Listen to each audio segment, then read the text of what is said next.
టార్గెట్లు పెట్టి ఊరూరికి క్యాంపులు పెట్టి దేశ జనాభాను కంట్రోల్ చేయాలని చెప్పి భారత ప్రభుత్వమే కుటుంబ నియంత్రణను ఆ రోజు ముందుకు తీసుకొచ్చింది.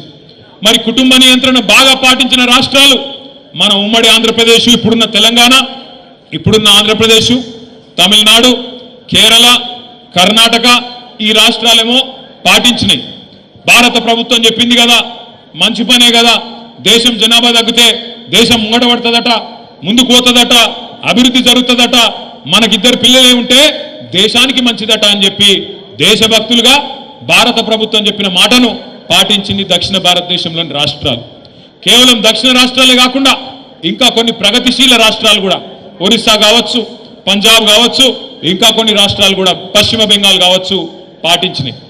ఏమైంది దానివల్ల మన రాష్ట్రాలలో జనాభా తగ్గుకుంటూ వచ్చింది. ఆంధ్రప్రదేశ్లో తగ్గింది, తమిళనాడులో తగ్గింది, కేరళ తగ్గింది, కర్ణాటక తగ్గింది, పశ్చిమ బెంగాల్ తగ్గింది. తగ్గిన తర్వాత మరి ఈరోజు కేంద్ర ప్రభుత్వం కొత్త పంచాయతీ పెడుతుంది. కేంద్ర ప్రభుత్వం ఏమంటున్నది, ఎక్కడెక్కడైతే జనాభా తగ్గిందో అక్కడక్కడ ఎంపీ సీట్లు తగ్గిస్తా అంటది.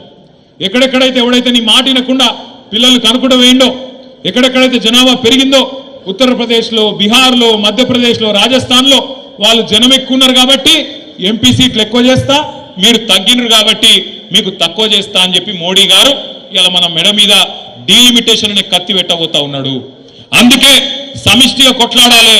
ఎందుకంటే వాళ్ళకి ఎరికే బీజేపీలకు తెలంగాణలో వాళ్ళకి నూకలు చెల్లాయి.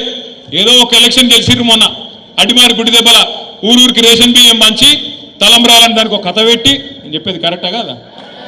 మీరేమైనా నిజంగా వచ్చినా అనుకుంటున్నారా? అయోధ్యకి వెళ్ళి అయోధ్య లేదు, ఏం లేదు. అయోధ్యలోనే వీళ్ళ మోసం పసిగట్టిరు. అయోధ్య ఎక్కడైతే రాముల వారి గుడి కట్టినరో అక్కడి ప్రజలే వీళ్ళు మోసగాలని గుర్తించి అక్కడనే వీళ్ళని ఓడగొట్టి ఇంటికి పంపించారు బీజేపీ వాళ్ళను. కానీ వీళ్ళు తలంబ్రాలు తెచ్చి అందులో మనకు కూడా సెంటిమెంట్ ఊసిరు, మనోళ్ళకు కూడా ఊసిరు. నేను ఒక 2-3 సర్పంచులు మా వాళ్ళు అడిగిరు సిరిసిల్లలో, అన్నా మరి ఏం చేయాలి, ఏం చేసి చంద్రబాబు ఏం చేద్దామంటే మరి దేవుని గంది అని, సరే చెయ్యి కాంతి అని అంటే మరి ఎక్కడో అక్కడ ఊరేగింపులు తీసిరు మనోళ్ళే. గట్ల మొత్తం ఒక సెంటిమెంట్ చేసి ఎందుకు చేసిర్రు అంటే ఒక్కటే కారణం, బీజేపీకి 10-11 ఏళ్ళ తెలంగాణకి ఏం చేసినావు అని అడిగితే మెమ్మెమ్మే బెబ్బెబ్బే ఏమీ లేదు. నువ్వు బండి సంజయ్ గట్టిగాడు, ఏం చేసినావా తెలంగాణకు మీ మోడీ ఏం చేసిండు, ఈ 11 ఏళ్ళలో ఏం జరిగింది ఒక్క మాట్లాడు. ఏం తెలియదు. ఏం చెప్తాడు ఆయన? ఒకటే తెలుసు ఆయనకు, ఒకటి మసీదు కూలగొడదాం, ఆడ శివం వెళ్తే మీది, శివం వెళ్తే మాది. గదొకటే ఎరక మనకు, ఇంకోటి తెలియదు. ఇంకోటి ఏం చెప్తాడు, అన్నా ఇవాళ ఏం వారమే, రేపేం వారమే, ఎల్లుండేం వారమే, ఇది తప్ప ఓ బడి తెచ్చింది లేదు, పోని మా కమలాకరణ లెక్క ఒక గుడి కట్టింది లేదు. తిరుమల తిరుపతి దేవస్థానం అద్భుతంగా వెంకటేశ్వర స్వామి గుడి కూడా కరీంనగర్లో మళ్ళా కమలాకరణ కొనుక్కుంటేనే అయింది తప్ప ఏ బీజేపీ ఏం చేయలేదు.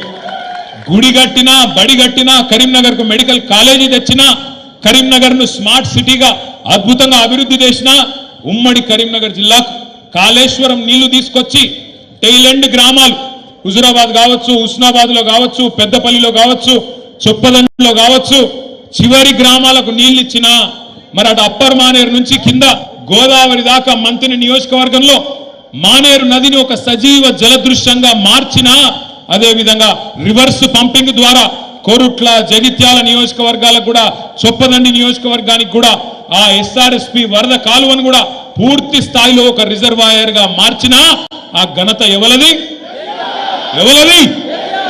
కేసీఆర్. మొత్తం ఉమ్మడి కరీంనగర్ జిల్లాని సస్యశ్యామలం చేసి, జగిత్యాల జిల్లా చేసి, పెద్దపల్లి జిల్లా చేసి, రాజన్న సిరిసిల్ల జిల్లా చేసి, జిల్లాకు ఒక మెడికల్ కాలేజీ పెట్టి, జిల్లాకు ఒక నర్సింగ్ కాలేజీ పెట్టి, 280 ఉన్న గురుకుల పాఠశాలలను 1022 గురుకుల పాఠశాలలు చేసి, 1,00,000 మంది ఉండే విద్యార్థులను 6 లక్షల మంది గురుకుల విద్యార్థులకు ఒక్కొక్క విద్యార్థి మీద 1,20,000 రూపాయలు ఖర్చు పెట్టి పిల్లలకు కానీ పెద్దలకు కానీ అందరికీ అన్ని చేసిన నాయకుడు కేసీఆర్. 10 ఏళ్ళు బ్రహ్మాండంగా కడుపుల సల్ల కదలకుండా ఎక్కడ కూర్చున్న వాళ్ళకి అక్కడ ఫోన్ల బ్రహ్మాండంగా మెసేజ్లు పడుతున్నాయి. యాసంగి నాటేసే టైం వచ్చిందంటే, వానకాలం నాటేసే టైం వచ్చిందంటే మీ ఫోన్లో ఏం సౌండ్ వస్తుండే? టింగు టింగు అంటుండేనా? ఇప్పుడు టింగు లేదు, బొంగు లేదు. ఉందా? వాడు కొత్తది కనిపెట్టిండు టింగు టింగ్ అంటే కేసీఆర్, అది కొత్తది అంటే టకీ టకీ అట. టాకీ లేదు పీకీ లేదు. యాడుంది టకీ టకీ? ఒక్క దగ్గర ఉంది టకీ టకీ.